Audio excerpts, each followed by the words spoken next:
안녕하세요. 지난 방학 때 생겼던 잊지 못할 추억 이야기입니다. 저는 현재 29살이고 아직도 대학생입니다. 남들보다 조금 어려운 집안 형편 때문에 늦게 대학교에 입학하게 되었어요. 남들이 대학교 입학해서 즐거운 시간을 보내고 있을 때 저는 군 입대를 하여 얼마 되도 않는 군인 월급도 모으고 전역 후에도 온갖 아르바이트를 전전해가면서 학비를 모아 결국 늦게나마 원하던 대학 생활을 시작할 수 있었습니다. 수많은 아르바이트 경력 때문인지 그 어떤 일을 해도 거의 다 해본 일이라 대학 생활을 하면서 돈이 필요할 때에는 정말 아무 곳에서나 아르바이트를 구할 수 있었습니다.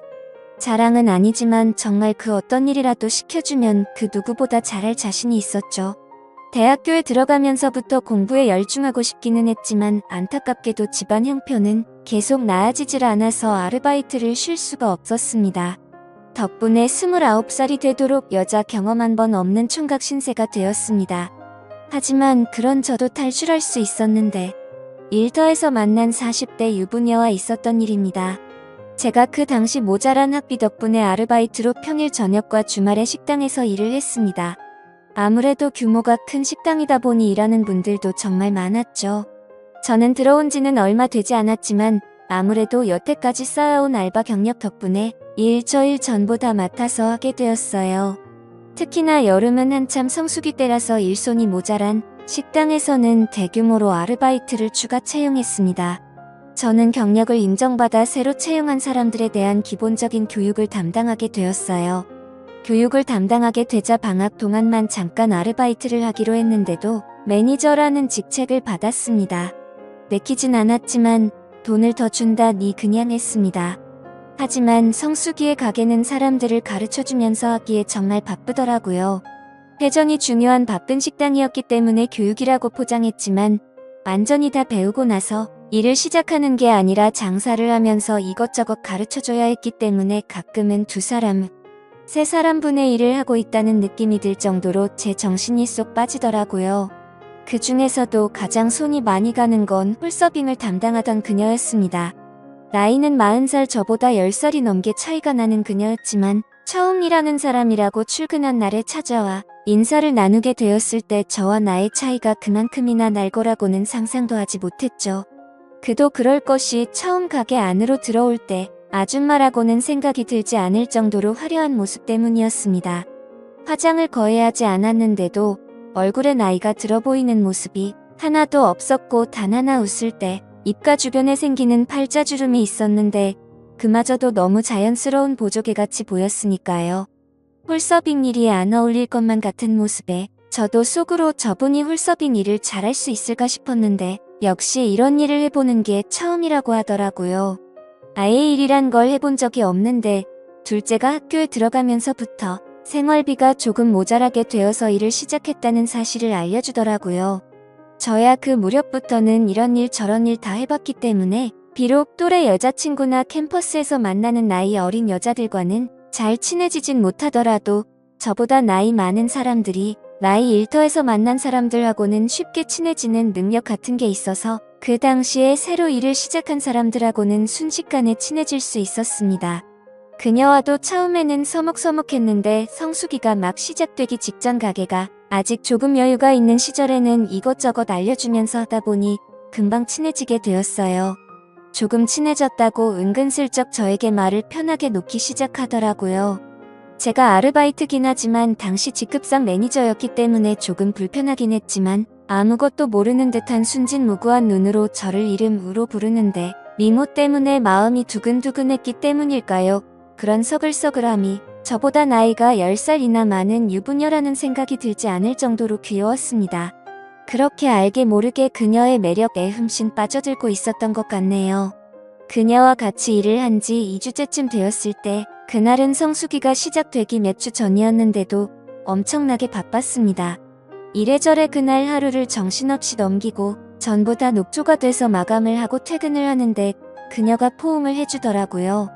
뜬금없기는 했지만 뭐 별다른 이유가 있겠나 싶어서 그냥 고생했다는 의미로 해준 포옹인가 하고 넘겼습니다. 그런데 그날을 시작으로 퇴근할 때만 되면 매번 계속해서 포옹을 해줬고 일하는 도중에도 가끔씩 안 바쁠 때 눈이 마주치면 쪼르르 다가와서 살짝 포옹을 해주고 가더라고요. 그때까지만 해도 그냥 스킨이 자연스러운 분이구나 했습니다. 성수기가 시작되기 일주일 전에 열심히 해보자는 의미로 단합 회식을 했습니다. 회식이 다 끝나고 알딸딸하게 취해서 집에 가려고 하는데 그녀가 이번에도 저에게 포옹을 해주면서 이번에는 제 볼에 뽀뽀를 해주더라고요. 저는 당황해서 집에 오면서도 자꾸 그녀 생각에 집에 어떻게 왔는지도 모르게 이런 생각 저런 생각을 하게 되더라고요. 저는 그녀가 술 취하면 아무한테나 뽀뽀를 해주는 그런 술버릇을 가지고 있구나 하는 생각을 하게 됐죠. 다음 날은 그녀가 쉬는 날이었는데 자꾸 일하면서도 그녀가 생각나고 안 보이니까 아쉽고 그러더라고요. 그 다음 날 그녀가 출근을 했는데 괜시리 오늘도 그녀가 또 뽀뽀를 해줄까 이라는 내내 상상이 되고 설레더라고요. 역시나 그날 퇴근길에도 그녀는 제게 가벼운 포옹을 건네며 이마에 살포시 뽀뽀를 해주었습니다. 이번에는 다른 일하는 사람들 보는 앞에서 말이죠. 집에 가는 길 내내 곰곰이 생각해보니 혹시 그녀가 저를 좋아하는 게 아닌가 하는 생각이 들기 시작하면서 한껏 부풀어 오르더라고요. 마침 저녁에 집에 돌아와 TV를 보니 유부녀의 로맨스를 담은 재연 프로그램이 하고 있었는데 이게 제 이야기인가 싶어서 그날은 혼자서 부푼 마음에 밤새 달아올라 잠을 이룰 수 없었습니다. 안 그래도 미모가 출중한 그녀였는데 그러고 다음 날부터는 일하는데 그녀가 더욱더 이뻐 보이더라고요. 정말 미칠 것 같았습니다. 일하면서도 아직 20대인 제가 애둘 달린 유부녀에게 감정을 품는 게 정상인가 싶으면서요. 그러다가 어느 날부터는 그녀가 저에게 스킨십을 해주는 횟수가 점점 줄어들기 시작했습니다. 별데도 없이 한 걸 수도 있는데 줄어드는 스킨십에 아쉬운 기분이 컸더라고요. 그날 밤에 일어나면 그녀가 있는 곳을 힐끗거리면서 언제쯤 포옹해주나 기대하고 있었지만 왠지 모르게 그녀가 저를 일부러 피하고 있다는 생각이 들더라고요.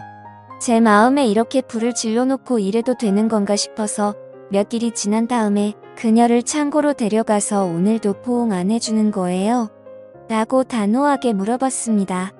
그녀가 깜짝 놀라는 듯이 표정을 짓더니 이내 얼굴에 뭔가 알 수 없는 미소를 짓고 저를 아래서 위로 올려 쳐다보더라고요. 한쪽 입술을 꽉 깨물고 저를 똑바로 쳐다보더니 그래서요 라고 존댓말로 대답했습니다. 이런 반응을 기대했던 게 아닌데 의외의 대답을 하는 그녀를 보고 깜짝 놀랐죠. 저는 무슨 용기가 났는지 그런 그녀의 대답을 듣고는 그러니까 더 자주 안아주세요 라고 대답했습니다.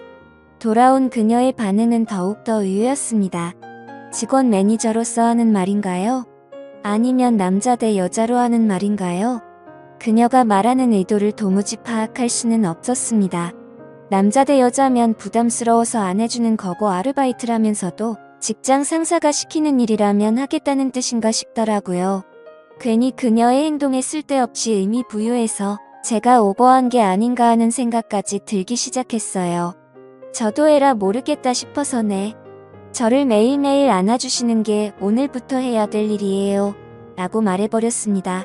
그녀는 제 대답에 침을 꿀꺽 삼키더니 한껏 상기된 얼굴로 시키는 대로요. 라고 대답을 했습니다. 그녀의 대답을 듣고 나니 뭔가 뻘쭘하고 부끄러워져서 그럼 이따가 볼게요 라고 말하고 등을 돌렸는데 그녀가 뒤돌아선 저를 뒤에서 알아 끌어안았습니다. 어찌나 세게 안았는지 등 뒤로 그녀가 그대로 전해져 왔어요. 그녀에게 잘했어요 라고 말하고 그날은 들뜬 채로 일을 했습니다. 아니나 다를까 퇴근 후 다른 직원들이 돌아가는 것을 다 보고 저도 집에 가려고 하는데 그녀가 제 옆에서 저를 기다리고 있더라고요. 저는 뭐하고 있어라는 제스처를 취하고는 팔 한쪽을 살짝 들었는데 그 모습을 보더니 그녀가 쪼르르 뛰어와서 제 팔 안쪽으로 쓱 안겼습니다. 10살이나 연상의 여인이 제가 시키는 대로 부를 때마다 와서 껴안아주는 기분 아실만한 분은 몇 명 없을 거라고 생각합니다. 그때부터 퇴근 시간에는 매번 다른 사람들이 갈 때까지 저를 기다렸다가 저를 껴안아줬고 일하면서도 보는 눈이 없을 때마다 저는 그녀가 저에게 진한 포옹을 하도록 했습니다. 대학교로 돌아가야 할 날이 얼마 남지 않은 마지막 여름밤이었습니다. 일터의 성수기도 끝났고 애초에 성수기 동안만 단기 아르바이트 형식으로 일하게 된 사람들도 일터와 이별할 때가 되었죠. 사장님이 올여름 고생했다면서 이번엔 가게 밖으로 나가서 전 직원 회식을 했습니다. 저만 20대고 나머지는 저보다 훨씬 연배가 많은 어른들이었죠. 저 빼고 다 터울이 비슷하니 술자리에서 다들 즐거워 보이더라고요. 저는 혼자 구석에서 술만 조금씩 마시고 있는데 그녀가 제 옆으로 다가와 앉았습니다. 무언가 바라는 눈빛으로 저를 쳐다보며 신호를 보내는데 보는 눈이 많은지라 제가 뭘 어떻게 할 수 없었습니다. 타이밍만 노리면서 1차 회식을 하다 보니 어느덧 사람들이 술에 많이 취해서 2차로 노래방으로 옮기게 되었죠. 노래방에 도착하니 문득 드는 생각이 어차피 저도 단기로 일하는 사람이고 같이 그만두는 마당에 더 이상 매니저가 무슨 소용이 있겠냐는 생각이 들었습니다. 이젠 막내의 역할을 해야겠다는 생각이 들어 흘러나오는 노래가 트로트든 블루스든 분위기를 띄워준다고 탬버린만 쉬지 않고 흔들어댔습니다. 그녀는 제 옆에 착 달라붙어서 앉아있는데 사장님까지 계시고 보는 눈이 많으니 대놓고 그녀와 즐길 수는 없고 탬버린 소리가 끊기면 괜히 사람들이 저를 쳐다보는 것 같고 그래서 왼손으로는 그녀의 뒤를 붙잡고 반대쪽 손으로 탬버린만 흔들어댔습니다. 회식 자리 내내 그러고 있으니 팔뚝이 다 아프더군요. 무언가 아쉬워하는 그녀의 눈빛이 애처로워 보였지만 사람이 많은지라 뭘 할 수는 없었습니다. 어찌저찌 회식이 끝나고 그녀와 드디어 단둘이 남게 되었습니다. 집에 돌아가는 길에 어쩌면 마지막일 수도 있다는 생각이 들어 그녀에게 집까지 바래다 준다고 하고 그녀와 나란히 걷고 있었죠. 걸으면서 그녀에게 조심히 말을 꺼냈습니다. 여름 아르바이트가 끝나도 그녀와 인연을 계속해 나가고 싶었어요. 혹시 그동안 제가 일하면서 막대한 부분이 기분이 안 좋았다면 사과하고 싶다고요. 유부녀인 걸 알지만 그래도 좋은 기억으로 남고 싶고 앞으로도 기회가 닿으면 가끔 봤으면 좋겠다고 제 마음을 고백했습니다. 그녀는 제 말을 듣더니 정색을 하면서 그게 아니라고 대답했어요. 그녀는 이어 말하길 제가 강하게 나오는 모습이 더 매력적이니 사과할 필요가 없다고 말해왔습니다. 제가 일터에서 그녀의 실수를 나무라고 이것저것 가르쳐주며 그녀를 리드해줄 때 굉장히 매력적이라고 말을 하더군요. 그녀의 이야기를 들어보니 남편은 기러기 아빠로 외국에 나가서 돈을 벌고 있는데 둘째가 학교에 갈 나이가 되고 하니 모자란 생활비가 부담이 되었고 남편도 거기서 힘든 상황이라고 해서 살림살이에 보탬이 되고자 시작한 알바였다고 합니다. 남편은 자기 손에 물 한 방울 안 묻히게 한 사람이었는데 정말 어쩔 수가 없었다고 해요. 아무튼 그러다가 저를 만났고 제가 그녀에게 이래라 저래라 하면서 하는 모습이 너무 터프해서 견딜 수가 없었다고 합니다. 오히려 하고 싶은 대로 하게 해주는 남편보다 이건 이렇게 해라 저건 저렇게 하라며 단호하게 행동하는 저에게서 더 매력을 느꼈다고 말이죠. 그 말을 듣고 무슨 생각인지 그녀에게 그렇게 매력적이면 지금 나한테 뽀뽀를 하라고 말을 해봤죠. 그러자 그녀는 술에 취해서 그런 건지 얼굴이 붉어지더니 까치발을 들어서 제 볼에다가 뽀뽀를 하려고 하더군요. 그녀는 저를 거부하지 않았고 그렇게 그날 밤 저는 그녀와 연인 같은 관계가 되었습니다. 그녀가 유부녀인 건 저에겐 더 이상 문제도 아니었습니다. 하지만 그녀와 저의 관계가 그렇게 오래가진 못했어요. 아르바이트가 완전히 끝나고 저는 학교로 돌아가고 그녀는 일하는 곳에 남아 일을 계속 해왔는데 오히려 그녀를 애인으로 대해준 게 마이너스가 되었습니다. 더 이상 막대할 수 있는 직책이 사라진 저는 그녀에게 더 이상 매력적인 남자일 수가 없었죠. 그렇게 만남을 유지하던 어느 날 그녀는 남편에게 죄를 짓고 있는 것 같다며 저에게 이별을 고해왔습니다. 그리고 이번 여름 다시 성수기를 맞아 그 식당에서 단기로 아르바이트를 시작했지만 그녀는 더 이상 찾을 수 없었습니다. 사장님께도 물어봤지만 제가 그만두고 나서 얼마 안 있어서 그녀도 그만뒀다고 말할 뿐 아무 소식도 들을 수가 없었어요. 이렇게 짧지만 저희 첫 번째 로맨스는 마무리되었습니다. 아직도 정말 순종적이었던 저의 처음이자 마지막이었던 연상의 그녀가 가끔은 생각나네요. 지루한 이야기 들어주셔서 감사합니다. 좋은 소식이 있다면 또 사연 적어 보내도록 할게요. 감사합니다.